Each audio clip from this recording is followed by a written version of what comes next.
Asia is a melting pot of cultures and cuisines. Amazing flavours and exotic ingredients go hand in hand with each country's culture, history and traditions. With centuries of political and social change, the cuisine of Korea is no exception. Heavily influenced by Japan, China and even Europe, the evolution of Korean dishes has been a colourful one. Join us as we explore the cultural flavours of Korea.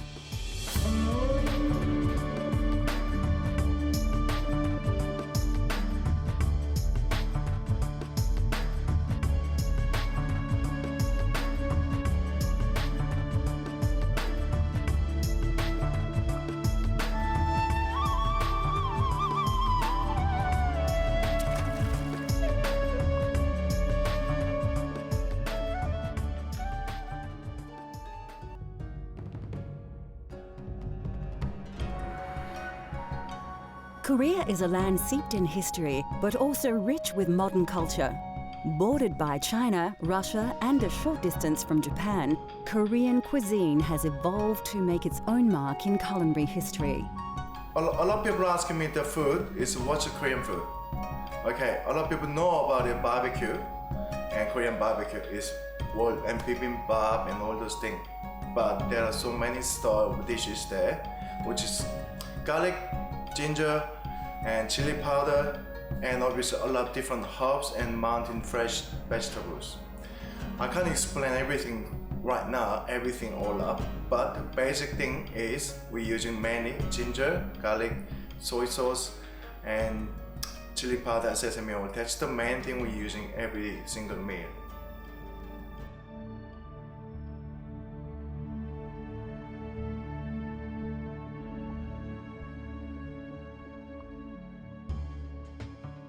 The herbs and spices used by Koreans to flavour their cuisine are common across Asia and are used the world over. Onions are classified by size in Korea, generally large, medium and small, which keeps things simple.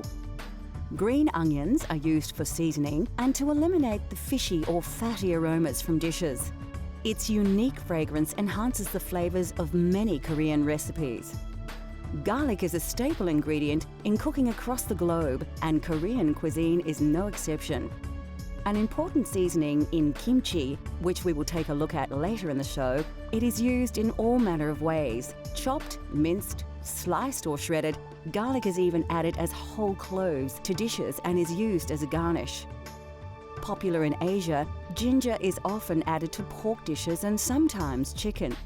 Like garlic, it is added in various ways and even juiced to add as a seasoning.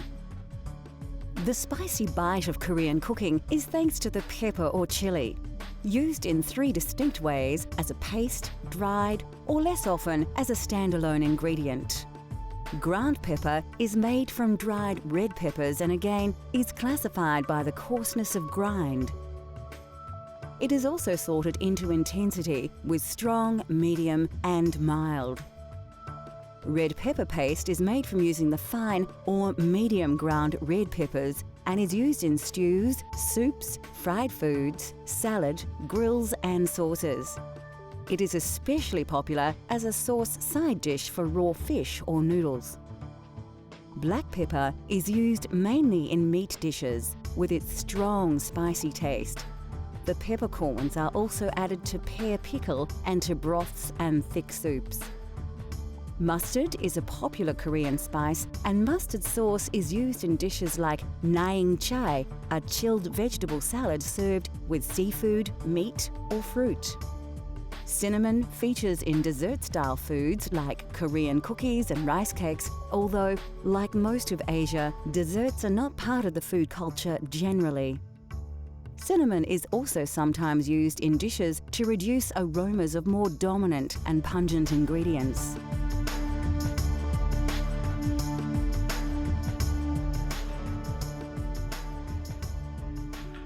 A Korean pancake is easy to make and always very popular.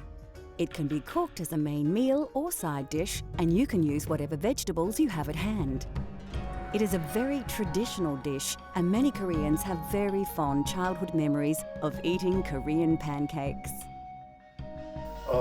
my mom's restaurant was still making a soup, which is like a black pudding soup in Korea.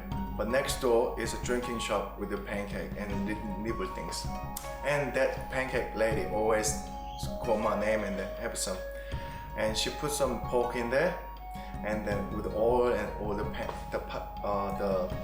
chives in there. That smells always remind me her the taste of the food.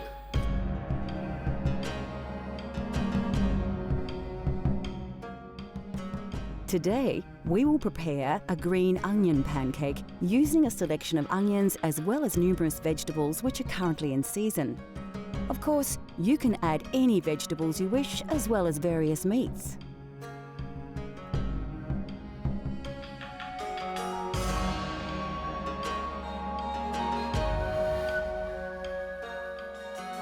You will also need a few ingredients in order to make the dough.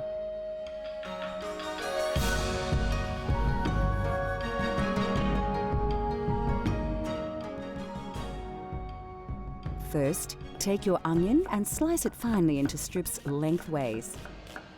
Next, cut a zucchini in half and cut this also into fine slivers. Do the same with a peeled carrot. Put all your julienne vegetables to one side to use later. Take one spring onion and chop it finely up to its green leafy end. Grab some chives and cut these into lengths of about 3 centimetres.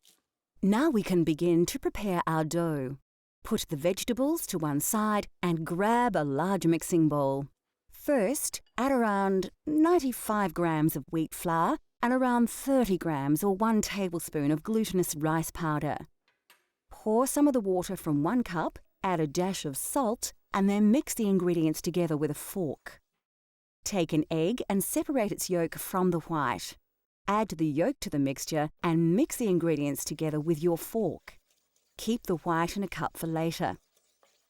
Now is the time to add your vegetables. Grab your sliced onion, zucchini and carrot and place them in the mixing bowl with the dough mixture. Then add the green onion and chives and mix everything together well so that the mixture covers all the vegetables evenly. Place the egg white into a mixing bowl along with the whites from 2 more eggs and whisk well. You may like to use an electric whisk if you have one. Continue whisking until your whites are light and fluffy. Now we need to add the egg whites. Using a spatula, scoop the egg whites into the pancake mixture and slowly combine the two. Do this slowly to ensure that the pancake remains light once cooked. Add some oil to a pan and warm to a medium heat. Place a good portion of the pancake mix into the pan. The pancake should fill the pan to a depth of about 2 or 3 centimetres, which is quite thick. Cover the pan with a lid and allow the pancake to simmer until its underside is a golden brown. The pancake is now ready to flip.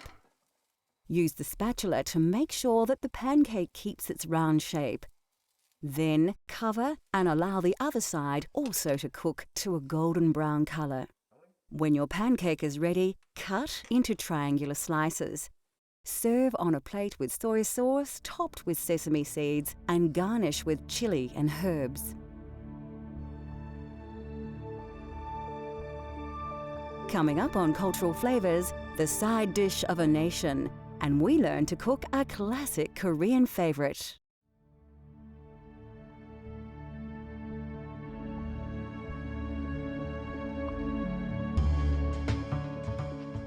Across Korea, there is one dish so popular, so entrenched, it is eaten everywhere. The dish is kimchi, and it is actually the name of numerous traditional pickled vegetable dishes. Kimchi is seasoned pickled vegetables. The main ingredient is often cabbage, but can be made with radish or cucumber, depending on the region of Korea you are in and the season of the year. This location rule also applies to the recipes, and the mix of seasonings used to give kimchi its unique flavour differs extensively between regions. Some parts of Korea use fresh fish or oysters in their kimchi seasoning, while other areas are fond of hot chili. Also, the texture of kimchi may change between regions. Kimchi from the north often is less salty and more watery in consistency, whereas the southern style is more likely to be more spicy, thicker, and often a fermented fish or shrimp sauce is used to flavour the pickle. Kimchi is also made with other variations. Again, a regional influence. Some are sweet, while others prefer a savoury flavour. And of course, the seasons were a major influence on the preparation of kimchi, and the vegetables of the seasons were used. Even now, with the advent of modern refrigeration, the people of Korea still eat kimchi to the season.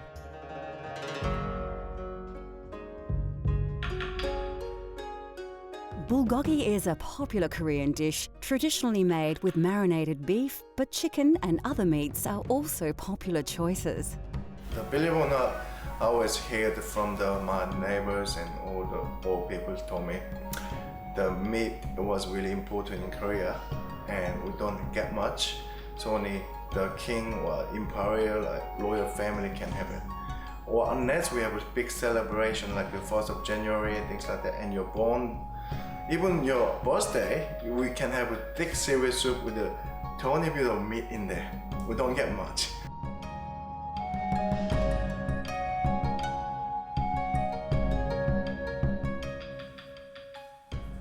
In Korea, bulgogi means fire meat, and although it's easy to mistake this to mean the dish is spicy, it's actually due to the fact that it's traditionally cooked over an open flame.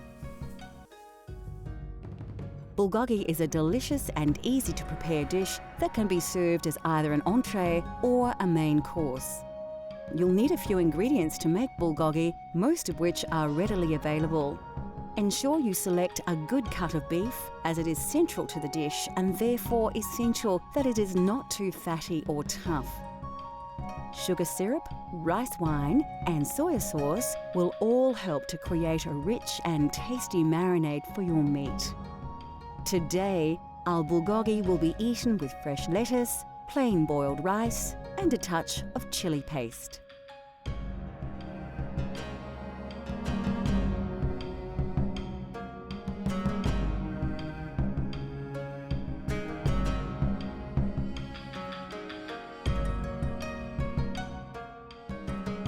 The first stage in preparing a traditional Korean bulgogi is to prepare your marinade. Start out by putting a small onion along with some ginger and crushed garlic into an electric blender. Then pour in some soy sauce, as well as a cup of rice wine and some sugar syrup to add some much needed sweetness to the mix. Now it's time to blend.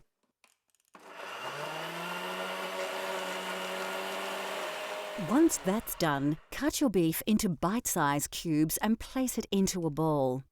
Generously pour the marinade over it. It pays to be prepared, and it's recommended that after marinating the beef you cover the bowl, then leave it for a few hours, preferably overnight, in the fridge to absorb the rich flavours of the marinade before cooking. Once the beef has had time to marinate, heat some oil in a pan to a high temperature. Add the marinated beef cubes to the oil one by one and allow them to sizzle in their juices. Only once these juices have begun to evaporate, drizzle your marinade over the beef and allow it to absorb all the rich liquid, turning the pieces over to ensure that they are all coated evenly.